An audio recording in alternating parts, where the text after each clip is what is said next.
Bienvenue à tous dans cette nouvelle vidéo, on se retrouve pour la troisième analyse de ce jeudi 7 juillet 2022 sur les Pokémon de la cinquième génération et on continue du coup avec les singes du coup de la cinquième génération, donc les fameux singes offerts en début de partie. Et du coup, on va parler de Flamoutant, qui est le deuxième. Flamoutant, l'évolution de Flamajou, évidemment. Et du coup, qu'est-ce que c'est en stratégie? Alors, si Feuilleton était de type plante, lui, il est de type feu pur.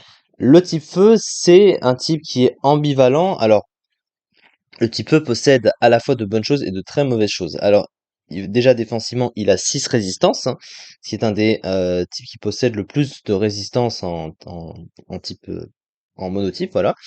Mais à côté, il a quand même 3 faiblesses extrêmement gênantes. Il a surtout la faiblesse au piège de roc, hein, que n'avait pas par exemple le Feuilleton. Le type eau et le type sol sont des types très gênants aussi, évidemment. Le type sol est un des 3 types super efficaces sur le type acier, en plus de ça. Donc c'est très gênant.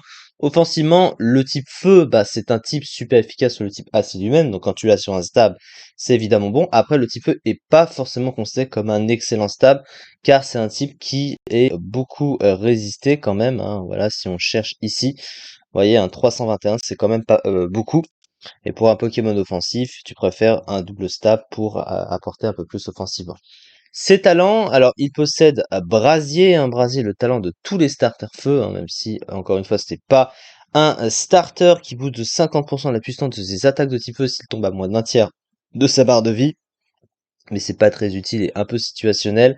Et Gloutonnerie qui le force du coup, enfin qui lui permet de consommer une baie à chaque fois qu'il tombe à la moitié de sa barre de vie, mais comme ça ne fonctionne que sur le set de baies et comme il s'en sert pas vraiment, hein, clairement, bah, c'est pas très utile, et c'est pas très utile si t'as pas de berry, donc voilà. Ensuite, au niveau de ses stats, eh bah, ce sont les mêmes, hein, que Feuilleton qu'on a vu avant, hein. Il a des offenses qui sont moyennes, hein, 98 dans les offenses, c'est pas ouf. 101 en vitesse, c'est correct, mais évidemment, il y a d'autres Pokémon offensifs qui sont plus rapides. Et le bulk est vraiment mauvais, hein, 63 dans les défenses, 75 en PV, ça c'est vraiment pas bon.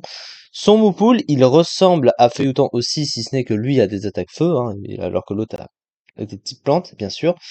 Après, il a aussi en attaque plante, bah, Neuer, voilà, si on veut reparler du type plante. Son pool offensif, globalement, il est correct, hein, il a des options offensives assez larges. Pas assez larges, je dirais, il a quelques trucs, voilà, qui ressemblent un petit peu à son collègue.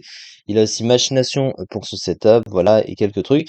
Mais son move pool est presque autant limité finalement que Feuille autant qu'on a vu avant, que ce soit en termes d'options offensives que de soutien. Du coup, l'affiche stratégique, bonne vitesse, bon type offensif et Moupoul offensif intéressant, avec notamment machination, voilà, attaque exploitable et talent correct brasier, mais mauvaise défensive, défensivement fragile, induisant 25% sur les pièges rock, talent situationnel brasier. D'ailleurs, et sachant que du coup, bah, Feuilleton n'a pas la faiblesse au piège rock à côté, donc vous voyez que du coup, bah, c'est pour ça que Flapotant est ici dans les usages, en tout cas, était moins bien classé, hein. Il est 42e ici avec 4,3%, donc il était mauvais. Bah, ils sont tous les trois mauvais en fait, hein. Le meilleur du lot, hein, c'est lui, hein, non, c'est Feuilleton, celui qu'on a vu avant. Voilà, hein, je crois que le dernier, enfin on le verra plus tard, il est classé après.